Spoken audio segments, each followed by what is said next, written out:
Before the season even kicks off, soccer fans are already making predictions. Who wins the league? Who qualifies for Europe? And who's lifting the trophy at season's end? On Kalshi, America's #1 prediction market platform, you're trading against peers in a live market, meaning there's no house. And as the probability changes, you can buy in and out of your position. For a limited time, download the Kalshi app and use code CUP26 to get $10 when you trade 10. KALSHI, Kalshi. Trade the beautiful game. 18 plus only. Restrictions and eligibility requirements apply. Event contract trading involves risk and may not be suitable for all investors. Prices, values, and available markets may differ from those mentioned. For more information, see kalshi.com/regulatory.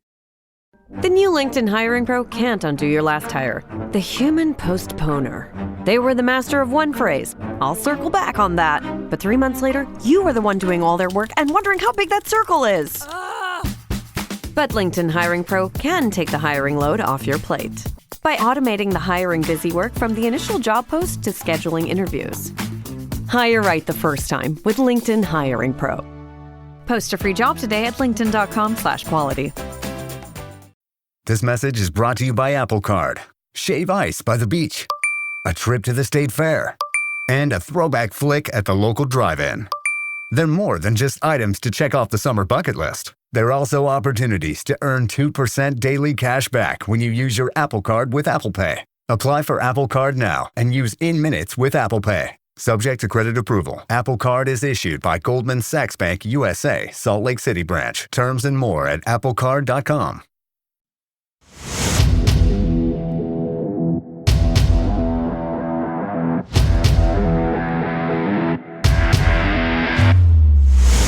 Rain again, and he's got it! Gavin was closing in. Oh, Gavin has scored! Abdul Osman against Brad Jones to put Liverpool out of the cup, and Northampton 3! Hello and welcome to the It's All Cobblers to Me mailbag. I'm Charles, and with me we've got a full house of podders. It's a big hello to Neil, Danny, and Chessie. Are you ready to dive into the mailbag then, chaps and chapesses? Yep. Right, yeah, we're ready. Brilliant. In there. Get right into Mailbag it. You can get in touch on Twitter, Facebook, Instagram, or you can email us podcast@cobblerstome.com. And Patreon members, of course, get priority. Patreon.com/cobblerstome to join them. We start, boys and girls, with this from Patreon member Ash Cobb. He says, "Dear Neil," very specifically to you, this one, Neil. Neil's mailbag. Hello, Ash. It is indeed. Isn't being a good striker all about getting in the right places to score? Therefore, do you think Harvey Saunders is coachable into becoming a 20-goal-a-season striker? Yours, Ash. I'd be shocked. If I'm honest. Yeah. I mean, I'll probably be proven wrong. Let's hope I am. I can't see it personally. It is about being in the right place at the right time and getting into the right areas and stuff. Ultimately, you also got to be able to finish it. And on the face of it, so far, he may struggle with that side of things, which is okay, because some of the work he does will be beneficial to the team, I am sure. He's not a young pup, is he? He's 28? Oh, good question. Or have I made that up? I just guessed. Let's see. Someone get on the Gary Google. I'm doing it. He was born in 1997, so that makes him 29. 29. Yeah, just coming up 30. 29. Okay, well, I would argue a little bit, probably if you haven't had prolific seasons yet, then it's unlikely. At the same time, people like Paul Mullin was a late bloomer, wasn't he? He scored about 3 goals for Cambridge that season. You never know. Not sure I'd compare the two, but I think double figures are in his future. And I've said this once before on the pod about a certain Samuel Tobias Hoskins. Look what happened there. Yeah. I mean, it could happen. Of course it could. He just needs a purple patch.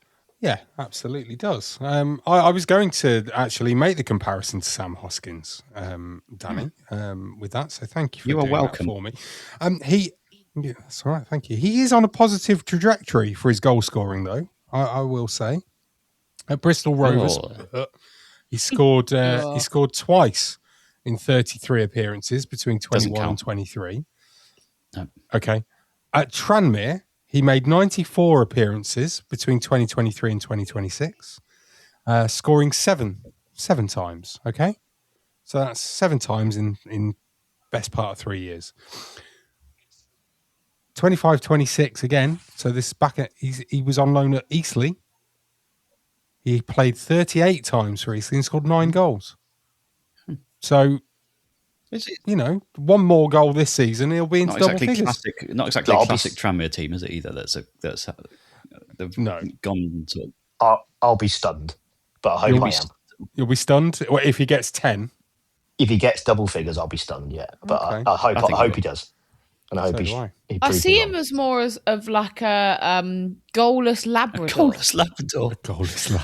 A Labrador with no direction. Yeah, it does. I love it though. But the Lab used to like wander about, but he used to put it in the net. But I think he's a bit more of a wanderer where he might draw a couple of defenders in there for the other striker might then be in. Does that make sense? I think he's going to do more off the ball. It's more about mobility and moving around the penalty area than it is a finish for him, I think. I think that might be what his role is.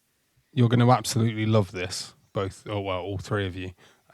Harvey Saunders' full name is Harvey, and I'm gonna go with Reed, but it's spelt Red, R-E-A-D. Yeah, it's Reed. Yeah, Harvey Reed Saunders. Okay, that's not the bit you're going to love.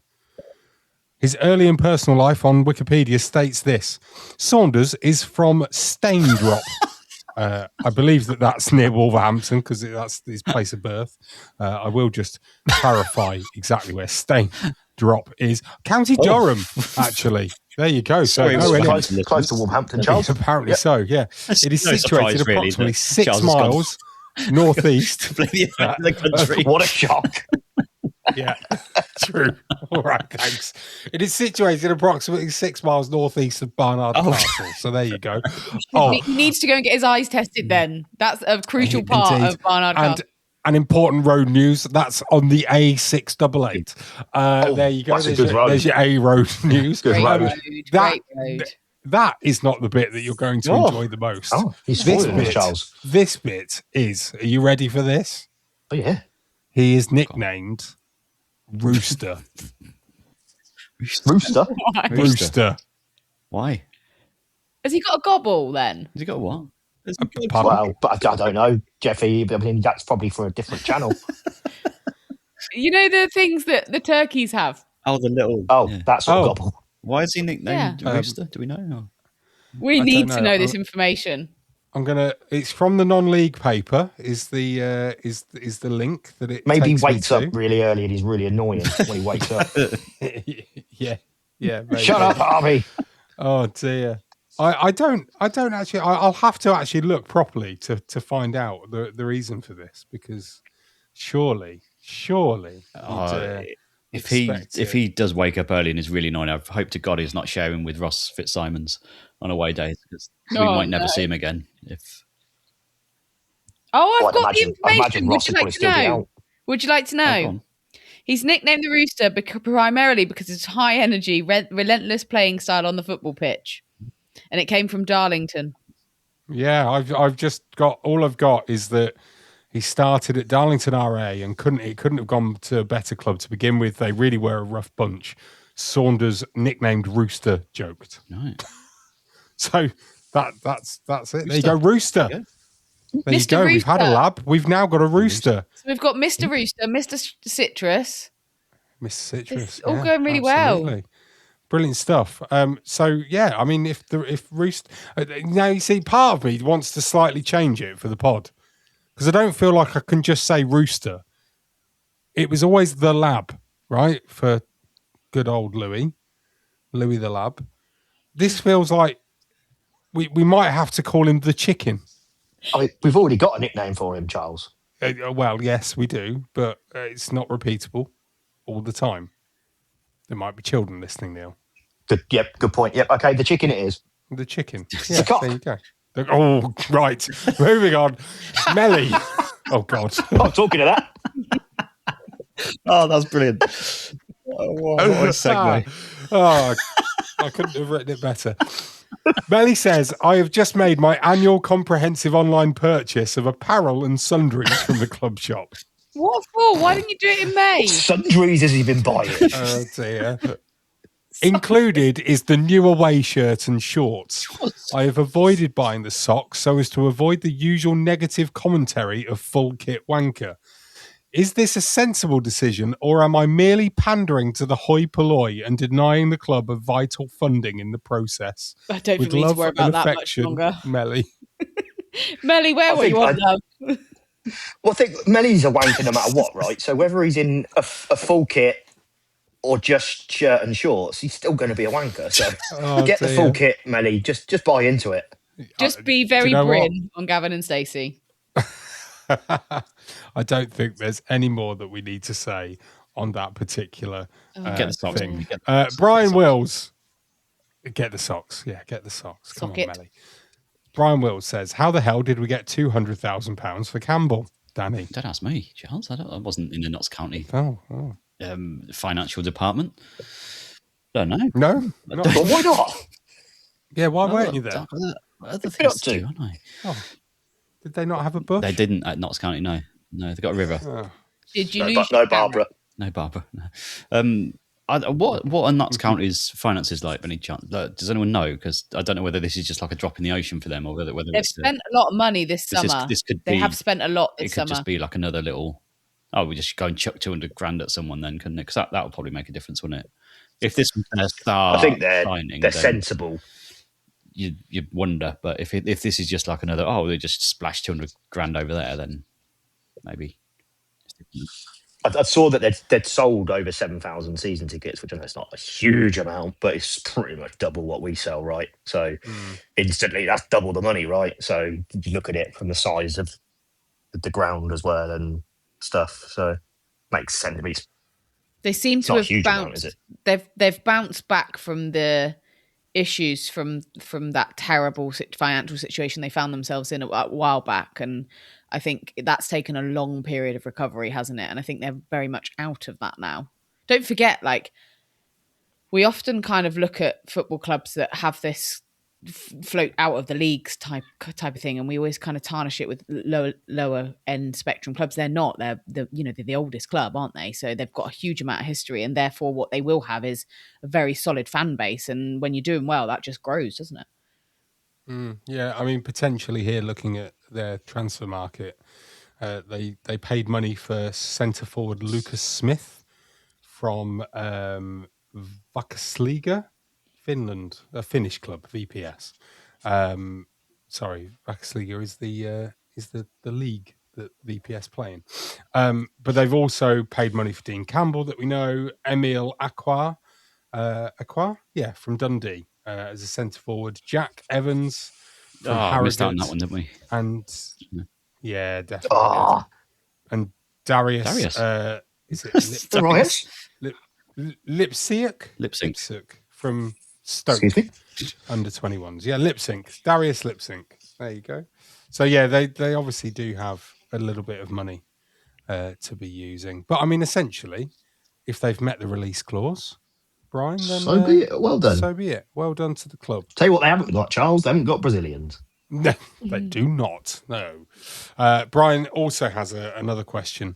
If you had a choice, which obviously you don't, would you prefer to be in League One this season, getting beaten most weeks and in a relegation battle, or being in League Two with hopefully a half-decent season, winning more games than we lose, and being in or around the playoffs? For me, League One was a good adventure, but after 3 seasons of backs against the wall, it will be refreshing to hopefully see us play front foot football. I realise the word hopefully is doing a lot of the heavy lifting in this question. Thanks, Brian. So, Neil, Charles, would you prefer to be League One, battling relegation again, or where we are in League Two, and then hopefully having a decent season, winning more games than we lose, and finishing around the playoffs? Oh yeah, I'm fully with Willsey on this one. League Two. Yeah, League One was becoming a right old slog, and after the last season just gone, I couldn't be happier being where we are right now. Hopefully, we might score a few goals, which will be nice. We'll have a bit more of the ball, which will be equally nice, and we won't be parking the bus every week, pretty much, which is good. So yeah. sometimes I really want to go to League One again if we're able to compete properly rather than fighting against the grain every week. it's hard, isn't it? Because over the last sort of decade, we've kind of shown that we are a top end League Two club, but bottom end League One club, and so there's almost like if there was a Division 1.5, we might be okay. We're like a Norwich in Ipswich of the Championship, aren't we? Yeah, stuck in the Huckabee zone, aren't we? The Huckabee. Huckabee. Darren Huckabee was always really good in the Championship, but never good enough for the Premier League, wasn't it? So it's famously known as the Huckabee zone. Yeah, it's a nice little zone. You'd imagine that's probably next to the DJ corridor.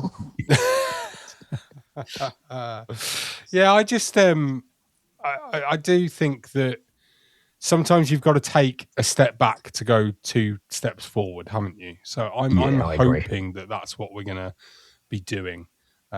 Is we'll come back a bit and then do well, but then move forward with some Brazilians and some money, and who knows what will happen going forward. I agree that sitting there and having to watch you constantly trying to defend and knowing that you're going into the game, every game, more or less as an underdog, eventually takes its toll, doesn't it? Yeah, it takes its toll. That's the words.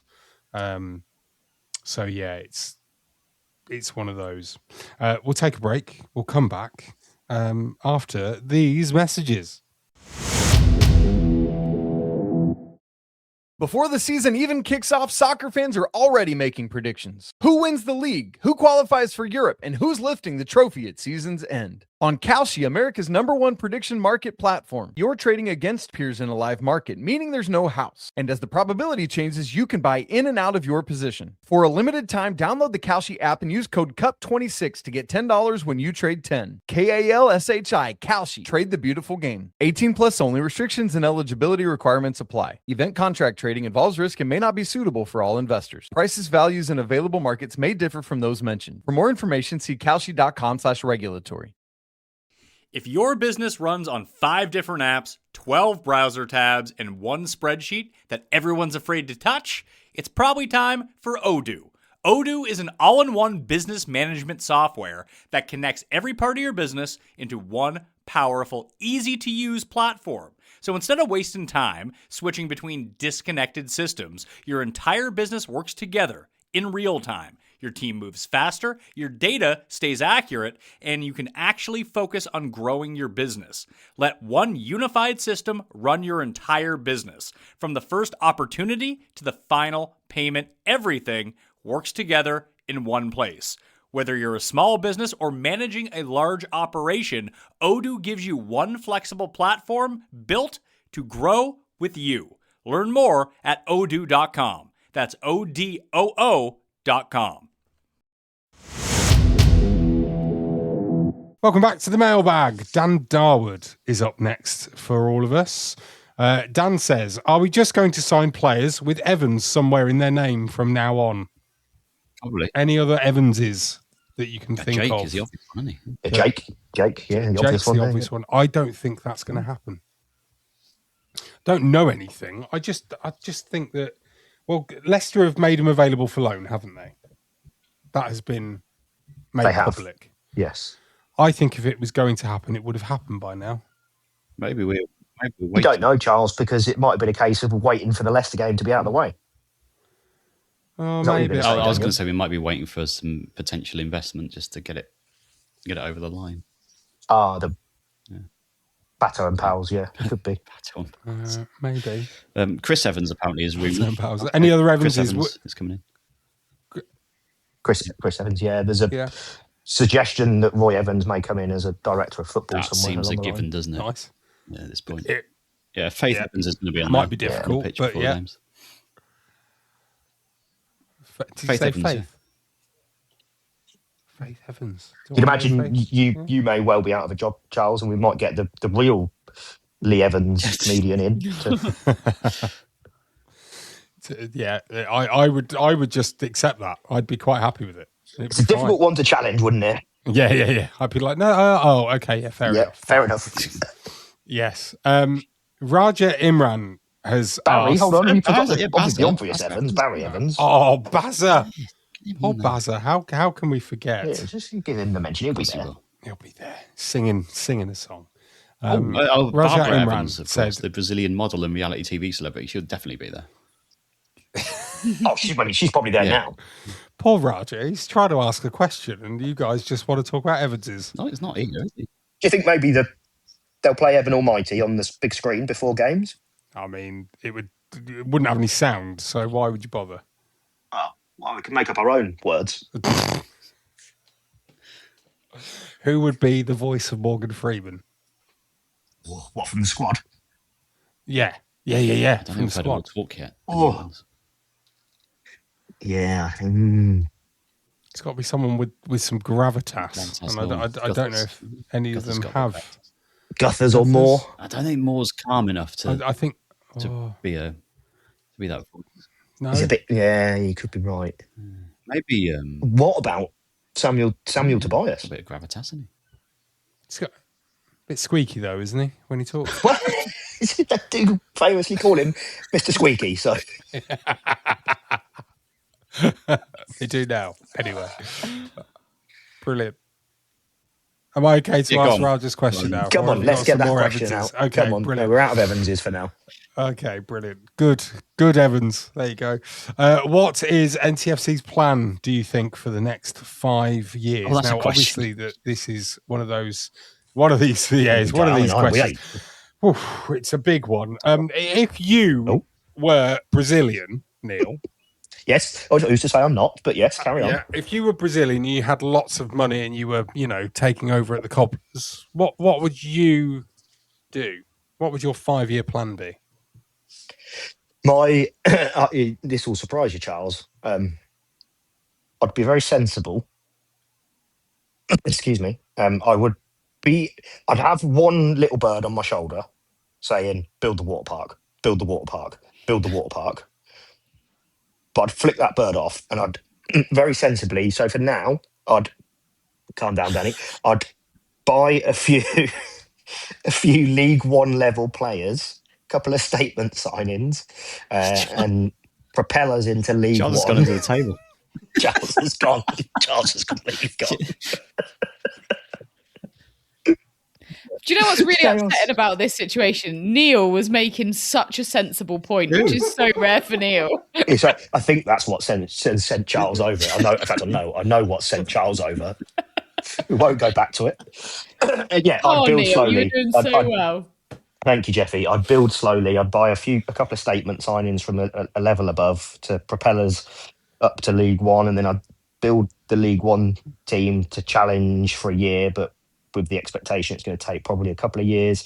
Whilst doing that, I'd obviously build the infrastructure and spend money on the training ground, the ground improvements, the youth setup, all that sort of thing and stuff. And I'd do it sensibly that way, rather than just... I think it's really, really important when investment, and we obviously don't know yet the level of money involved, but I think it's really, really important that any sensible investment that's here for the longer term, don't just spank a load of cash on a couple of players and then that's it.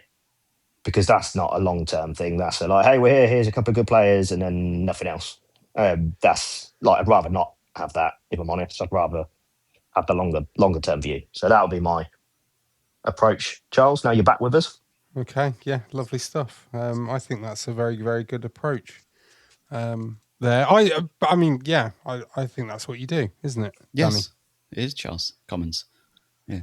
I think Neil's sensible, but it shocked me. I was stunned by Neil's sensibleness there. I was a bit shocked. He's researched and he's come up with a very sensible point. We're waiting for the third one. But yeah, invest sensibly, buy League One ready players, I guess. Have a bit of fun. Invest in the women's team. Invest in the youth. Yes, good shout. All of it. Slowly, steadily, rather than going all out, balls out, and go from there. Enjoy it. I'd much rather be in top end League One, lower end Championship than go absolutely nuts in 2-3 years and try and go back to back, because I think that spells disaster for a lot of clubs. Not always, because people like, for example, Wrexham's a really good example of how they've quite gradually built, if that makes sense. They've done it very well, though. They have, and they've had loads of money. And yes, okay, there was the argument of the interest, but I think that very much has corrected itself now. And I think there's very much a positive long-term impact. And everything that they've done is included in infrastructure as well.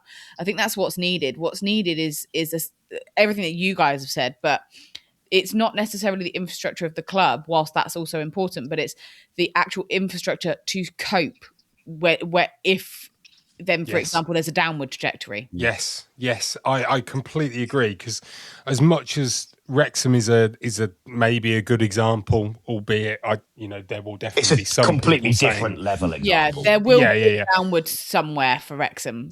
But I always have this thought about Rotherham, because Rotherham built this amazing stadium. The New York Stadium is a brilliant stadium, but they've not really that, it's an epitome of build it and they will come is not always true. Look, Darlington, the prime example way back when. Do you remember the George Reynolds Arena, was it? Yes, but I mean, it's that thing of like with Rotherham, they had, the people that actually, or the people that owned them at the point where they had the New York Stadium, built, and they moved out of Millmore. They ended up in huge financial turmoil, having gone up to the Championship, and they weren't able to, despite having this stadium, despite having the ability to now allow in all these extra fans. It's great. You've got the room to have them, but if you haven't actually got any extra fans to go in and fill the seats, then they're just going to be empty, right? And so it doesn't work. And I'm just, I'm paraphrasing this. I don't know the full information about what happened with Rotherham, but I'm just always a bit mindful of, that kind of thing being the case. It's all well and good us kind of looking at it and going, yes, go and build a 20 or 30 seater, 20 or 30,000 seater stadium. But are we going to actually even get a third of that going to the games? Probably not. So, you've got to, I really like what both Neil and Danny said there about doing it in a steady fashion. I really like that. But I also think that you put that towards, like, say, any expansion of the stadium, for example. You do it slow and steady. You don't go and just go, right, lads, we're going to go and build a big bowl stadium, I don't know, wherever, close to the NY. The Rec, on the Rec, whatever. Or anything like that. We, maybe take your time and look at it and go, right, well, a 15,000 seater stadium right now would probably be great, as long as there's then room for, expansion on top of that. Or maybe you try and make Sixfields that sort of size stadium, and then if you then what I really don't want, and if the investment comes this week or when it comes, when it's confirmed, if it's confirmed, I don't want to hear any of this. We're going to get to the Championship in 5 years, or this is where we want to go. We're going to do this, because we've seen it in so many times in the past. It's just not worked out, and it's come crashing down. You want that kind of view, and you want to see the excitement of what they're going to do, but you want it to be like, you don't want it to be like all bluster, do you? You don't want to. No, I want it to have some substance behind it. It's going to be the Premier League in 5 years, won't they? Whatever. Yeah. None of that, please. It's just none of that. I just want it to be announced now, because it's been so many rumours, isn't there, when we're hanging on. And Statman Wes, who's still in our WhatsApp group from the World Cup, and we're loving it. He's thoroughly enjoying us melting down every day when something doesn't happen. He's getting a great insight into our fandom, which is Imagine what will happen when it does go through. Wes will be a hoop. He'll love it, just like we will. I've got a question, a very late question that has come in from Brett Nurse. Go on, Brett. Hello, Brett.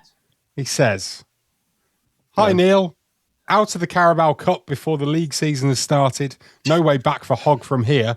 What has been your most disappointing premature exit? Yours in solidarity, Brett." Does he want my safe answer or my... Because there's many I could discuss. I would have to at first acknowledge, is it really a premature exit? Because this is what we're expecting, right? Maybe before the season. No, but we understand what he means in terms of like the first round. Yeah. Mine is exiting. Mine's exiting the Weatherspoons at Euston before I could get round in because Neil had got his cheeky little cheap round in before anyone else got in there. So, and then he was like, "Oh, come on, lads, let's go now. Let's go deepest into central London. Go into the deepest, darkest central London now, lads." Oh, whose round is it now? You'll get me back this season, Daniel. Oh, brilliant. Yeah, any... I mean, I think we're pretty used to premature exits as Cobblers fans, aren't we? I mean, if anything, apart from the vroom, yeah, but I mean, I think, if anything, we perhaps wish we had done. I mean, I've had plenty of slightly different examples of being halfway up the M5 and the Cobblers gets called off. Yes. And that's obviously nothing they can do about it. But I'm like, oh, really? We've got as far as Gloucester before. And you're like, oh, no. What about the Huddersfield game that was pulled off because of the wind when we were 1-0 up? Oh, yeah. Ricco's first goal for the club that didn't. Yeah. Because we lost, didn't we? We lost them when he was eventually playing, They were big bollocks, weren't they, at the time, Huddersfield? Yeah. Big boys then, they were big boys. It was when we had Hull and Huddersfield both in League One at the same time. The John Taylor days, as they famously known as. Yes. Yeah. Love it. Absolutely love it. Okay, final question. This is from John O'Marston on Twitter. He says, if you were in prison... If you were in prison and your only way out was your mum scoring a penalty... I'd be in there for life. How long are you going to be in prison for? I ain't never coming out of there. I mean, I quite fancy Mother Edgerton to score hers. I'd be pretty confident in Mother would do a Harry Maguire. I reckon I'd be out pretty quick. Yeah, she'd just put it in the top corner. Oh, I love it. What about Mother Brothers? No, I'm in there for a while, I think. Who's in goal? Who's in goal? That makes a difference. Clarence. Who would be in goal? The goalie from Meme Machine. Okay. It's a long time. Bruce Grobbler. Know who that was. Oh, Bruce. Bruce. Oh, Bruce now or Bruce in his prime? I was going to say Bruce now or Bruce in prime. Oh, Bruce now. Fair enough. You can't go and get him, can you, from 94? Whatever it is. You don't know. No, times are changing. Well, can I go and take my mum from 94 in that case? If we do that, we could be prime mum, prime groveler. Even prime Dawn would never score. That's a reality show for you right there. Coming soon to Channel 5. Prime mum, prime groveler. Just don't call it prime gobbler. Oh dear. Brilliant stuff. Thank you very much, John. That made us laugh. Good question. More of that. Really, really fun. More of that sort of nonsense. I love that. Thank you very much for listening. We do say it all the time, but it's free to listen to It's All Cobblers to Me, but it isn't free to make. If you could, and you'd be loving and willing to, then you can join the Patreon. It's patreon.com/cobblers to me. You will be supporting the making of this very podcast, and in return, you'll get ad-free episodes, our amazing community, and some bonus ones too. We've got loads more coming up this week on It's All Cobblers to Me. Keep your eye on the feeds as we build up to the start of the new EFL season. We will see you tomorrow. Goodbye. Laters. Goodbye. Way! There's the cup. There's the pictures you'll see on tomorrow's back pages. The Cobblers are going through into Division 1. Bring them on because we deserve it. NFL football season is here, which means when you switch to Verizon, it feels like... Touchdown! Because you get NFL Sunday Ticket from YouTube on us when you buy an eligible 5G phone on select unlimited plans, which means you can watch every out-of-market game every Sunday afternoon. And it's all on us. Now that's the Verizon way to kick off the NFL football season right. Switch and get NFL Sunday Ticket from YouTube on us, only with Verizon. I'm not giving up. I am selling the building. The final season of FX's The Bear. The restaurant is flooded. Everything's either going to be okay... No, stop! Or not. We are outgunned and we are outmanned, but we have each other. FX's The Bear, the final season. All episodes now streaming on Disney+.